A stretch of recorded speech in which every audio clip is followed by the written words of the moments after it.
अस्सलाम welcome back to my channel it's your Shoaib. आज हम बात करने लगे हैं ट्विंकल रेज़र के बारे में। बहुत सी लड़कियां फेशियल हेयर हटाने के लिए बहुत ज़्यादा डरती हैं और घबराती हैं, तो मेरी बहनों डरने की बिल्कुल बात नहीं है। हमारे पास आ गया है यहाँ पे ट्विंकल रेज़र। ट्विंकल रेज़र से हम हेयर रिमूव भी करेंगे और आपको करके भी दिखाएंगे और आपको समझाएंगे भी कि कैसे रिमूव करना है। और बिल्कुल भी घबराने की बात नहीं है कि आप ट्विंकल रेज़र यूज़ करेंगी तो क्या आप लोगों के बाल मर्दों जैसे बहुत ख़तरनाक से दाढ़ी जैसे उग जाएंगे। ऐसा बिल्कुल भी नहीं है, बिल्कुल भी नहीं है। आपने बिल्कुल बहुत आसानी से इस ट्विंकल रेज़र का इस्तेमाल करना है। जो छोटे छोटे बेबी हेयर्स होते हैं वो भी इससे रिमूव हो जाते हैं। फेशियल हेयर के लिए जब कोई प्रोडक्ट बनी है तो वो हमारे लिए ही है ना, तो आप लोगों ने बिल्कुल मेरी बहनों घबराना नहीं है और इसका इस्तेमाल कर लेना है। और मैं आप लोगों को बहुत डिटेल में समझाऊंगी कि आपने इसका इस्तेमाल कैसे करना है और किस तरीके से करना है और क्या क्या आपको इसमें एहतियात करनी है। क्या इसके इस्तेमाल से आपके फेस पे बड़े बाल निकल आएंगे या कोई कट लग जाएगा या कोई ज़ख़म हो जाएगा या कोई किस्म का रैशेज़ होंगे। तो इन सारे सवालों के जवाब आपको इस वीडियो के अंदर मिलेंगे। चलें वीडियो की जानिब बढ़ते हैं बिना टाइम ज़ाया किए हुए। चले भाई, अब मैंने यहाँ पे अपनी एलोवेरा जेल ले लिया और एलोवेरा जेल निकालने के लिए मैंने कोई इतना स्ट्रगल किया है। ये एलोवेरा जेल निकल के ही नहीं दे रही थी। अब मैंने उसकी आखिरकार मुंडी तोड़ के और उसके अंदर से एलोवेरा जेल निकाल ली। फाइनली एलोवेरा जेल मेरे हाथ में आ गई है। और उसके बाद जो है मैंने अस्मा डॉल का इसको क्या कहते हैं, सूथिंग ले लिया है। भाई नाम तो भूल ही जाते हैं। तो ये हमने अस्मा डॉल का जो है सूथिंग थोड़ा सा ले लिया और एलोवेरा जेल, इन दोनों को आपस में अच्छे से मिक्स करने के बाद जो है हमने जहाँ के हेयर रिमूव करने वहाँ पे अच्छी तरीके से अप्लाई कर लिया है। अब तो सबसे पहले मैंने अपने अपर लिप्स पे और लोअर लिप्स पे अच्छी तरीके से अप्लाई कर लिया है ताकि जब बाल रिमूव हो तो ना ही मुझे कोई पेन हो और अच्छा सा ठंडा ठंडा सा सेंसेशन सी महसूस हो। तो यहाँ पे जो है मैंने अपने अपर लिप्स के हेयर रिमूव किए। वैसे तो मेरी इतनी ख़ास ग्रोथ नहीं है, बिल्कुल लाइट सी माइनर सी ग्रोथ है हेयर्स की। तो यहाँ पे मैंने अपनी जो है मूछें उतार ली हैं अच्छी तरीके से, क्योंकि ग्रोथ ही नहीं है बंदे की, तो फिर थोड़े सही बाल निकलने। अब जिन लोगों का ये सवाल है कि भाई कि अगर इस रेज़र को हम इस्तेमाल करेंगे तो क्या हमारे बहुत ज़्यादा सख्त और हैवी बाल निकल आएंगे जिस तरीके से मर्दों के होते हैं, तो ऐसा बिल्कुल भी नहीं है। अब मैं आप लोगों के सामने इस्तेमाल कर रही हूँ और जबकि मेरी ग्रोथ ही नहीं है, तो जिनकी जेनेटिक ग्रोथ नहीं है उनकी नहीं आनी।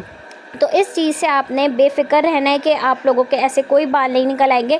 हाँ, जो ख़वातीन ये कहती हैं कि भाई मेरे तो बड़े ज़्यादा ख़तरनाक बाल निकल आते, तो उनके जेनेटिक जो पीछे से उनके माँ बाप होते हैं उनकी ग्रोथ ज़्यादा होती है हेयर्स की, तो इस वजह से या बॉडी हार्मोन्स का डिफरेंस आ जाता है, इस वजह से इतने ज़्यादा हैवी हेयर्स निकलते हैं। अब जैसे आप लोग मेरे देख रहे हैं बिल्कुल माइनर से छोटे छोटे से कहीं कहीं बाल हैं, तो वो आराम से इससे उतर भी रहे हैं और ना ही मेरी कोई हैवी ग्रोथ है ना कोई इस तरीके का मसला है।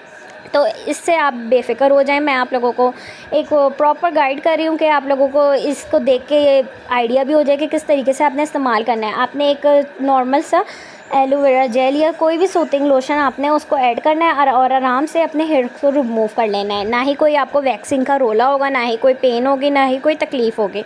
आराम से आपके हेयर्स रिमूव हो जाएंगे। अब यहाँ पे मैंने कहा चलो अब फेस के हेयर्स तो रिमूव कर लिए हैं, अब आईब्रो भी बना ली जाए। तो अब मैंने जो है एक्स्ट्रा हेयर्स को जो है वो सीज़र की हेल्प से कट कर दिया और सीज़र की हेल्प से कट करने के बाद जो है मैंने दूसरे आइज़ के भी जो है अपने बाल सेट करके और उनकी भी कटिंग कर ली है। अच्छी तरीके से कटिंग करने के बाद जो है मैंने देखा कि शेप प्रॉपर हो रहा है कि नहीं, बट मेरे ये वाली हाथ से प्रॉपर कट नहीं हो पा रही थी क्योंकि जो है मेरा हाथ उल्टा पड़ रहा था। फिर मैंने सीज़र को दूसरे हैंड में लेके और फिर मैंने वहाँ से कटिंग करने की कोशिश की, तो फिर यहाँ से जो है कटिंग हो गई है।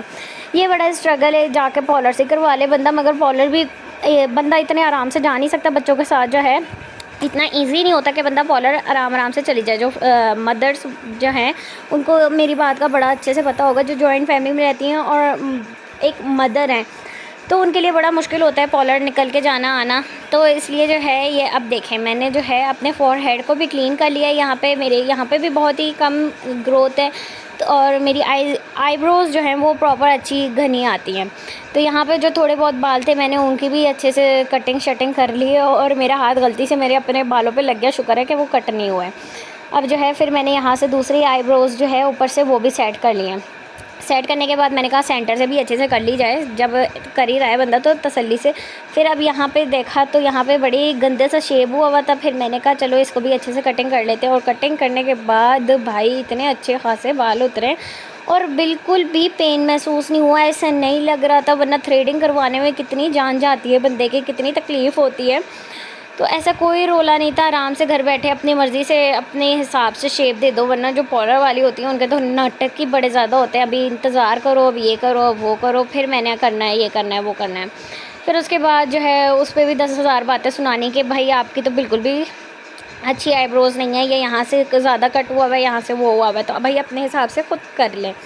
और बड़े अच्छे तरीके से मैंने इसे बनाया है। और जब इंसान के लिए ये, जब एक ख़वातीन के लिए एक प्रोडक्ट बनाए तो मतलब वो ख़वातीन को देख के ही बनाया गया है ना। तो ऐसा बिल्कुल भी नहीं है कि इसके अंदर कोई इस तरीके की चीज़ है कि आपकी स्किन को डैमेज कर देगी या आपकी स्किन को जो है कट स्कुट लगा देगी, या कुछ भी ऐसा इशू है ही नहीं। अगर तो आप लोगों की जेनेटिक हेयर ग्रोथ ज़्यादा नहीं है या आपको कोई हार्मोन इशू नहीं है तो आपकी ग्रोथ इतनी ज़्यादा नहीं होगी। तो बेफ़िक्र होकर आप लोगों ने मेरे पे भरोसा करके इस्तेमाल कर लेना है। चलें भाई, मेरी एक आँख की जो है वो सेटिंग हो चुकी है। अब मैंने कहा चलो दूसरी आँख को क्यों छोड़ें, इसकी भी सेटिंग कर ही लेते हैं। तो फिर यहाँ पे हमने दूसरी आँख की भी सेटिंग कर ली। और लो भाई, आपकी बहन का कितना कमाल का लुक आ गया है। अब मैंने कहा चलो, अब मैंने जब बना ही लिया आईब्रोज़ तो मैं ज़रा पोजेज़ भी कर लूँ, तो फिर बता दें आपको मेरी आईब्रोज़ सेटिंग कैसी लगी है।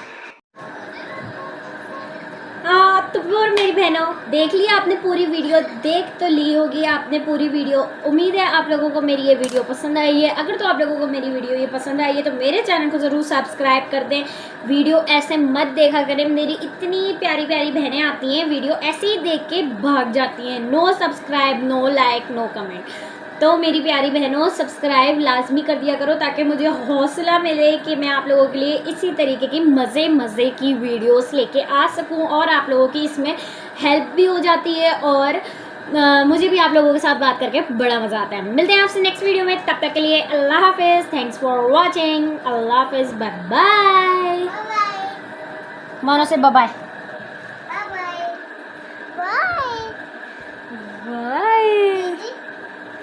Bye bye bye.